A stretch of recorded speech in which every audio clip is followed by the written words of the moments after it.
আমি কোম্পানির মালিক, তাই আমার বুক ফাটলেও মুখ ফুটে মনের কথাটা বলতে পারিনি। তোমাকে ভালো লাগে বলেই কখনো বলবো না যে অলোককে ছেড়ে তুমি আমাকে বিয়ে করো। কি যে বলেন স্যার, রাখবো না কেন বলুন?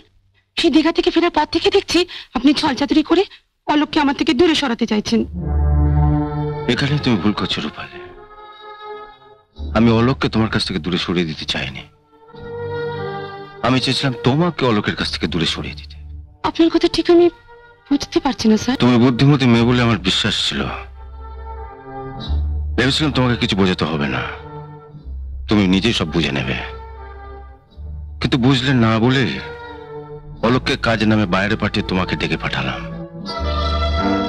আমার অফিসে এত মেয়ে থাকা সত্ত্বেও আমি তোমাকে বেছে আমার ঘরে আমার চোখের সামনে এনে বসালাম। ভেবেছিলাম আমার চোখের সামনে থেকে তুমি আমার চোখের ভাষা বুঝতে পারবে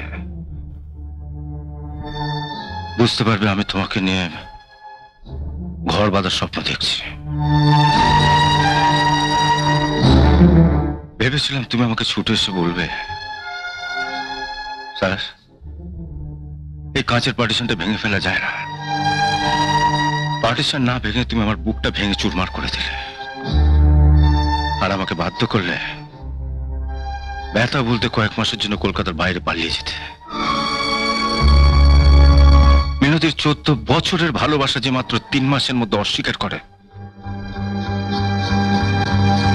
তুমি তাকে বিশ্বাস করলে। অথচ আমি কত আশা নিয়ে।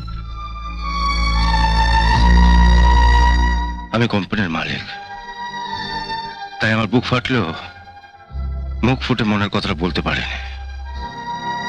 আমার বিশ্বাস ছিল মেয়েরা পুরুষের মন বুঝতে পারে, আর সেই আশা নিয়ে আমি বসেছিলাম কবে তুমি আমাকে তোমার নিজের করে কাছে টেনে নেবে। অবশ্য এখন এসব কথা বলে তোমাকে কোনো লাভ নেই, কারণ শুনেছি তুমি খুব শীঘ্রই অলোককে বিয়ে করছো। না স্যার, বিয়ে করার হলে তো কবেই আমি অলোককে বিয়ে করে ফেলতাম। ও তো রোজই একবার করে বিয়ের কথা বলে। দেখো রূপালী, তোমাকে ভালো লাগে বলেই কখনো বলবো না যে অলোককে ছেড়ে তুমি আমাকে বিয়ে করো। কি যে বলেন স্যার, কোথায় অলোক আর কোথায় আপনি? আমি আজই অলোককে বলবো। কি বলবে না বলবে সেটা তোমার ব্যাপার। আমি আজই আবার কলকাতা বাইরে যাব, ফিরে এসে যদি দেখি তুমি আমার কথা ভাবছো,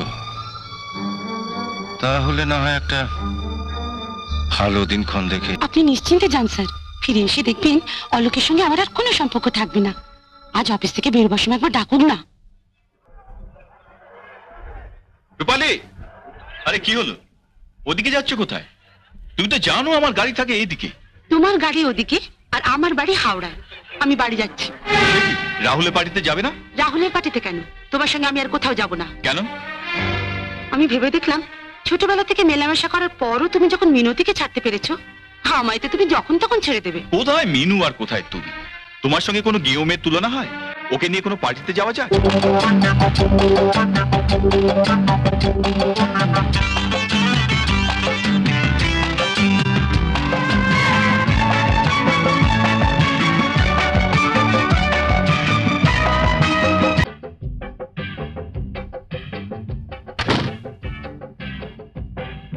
মিনু, কি হলো? নাচ শিখতে এসে চলে এলে যে? আমার নাচ শেখা হয়ে গেছে। হ্যাঁ, কি বলছো কি? এমন আরো অনেক ভিডিও দেখতে এই চ্যানেলটি সাবস্ক্রাইব করে নিন এবং পাশের বেল আইকনটি প্রেস করে দিন।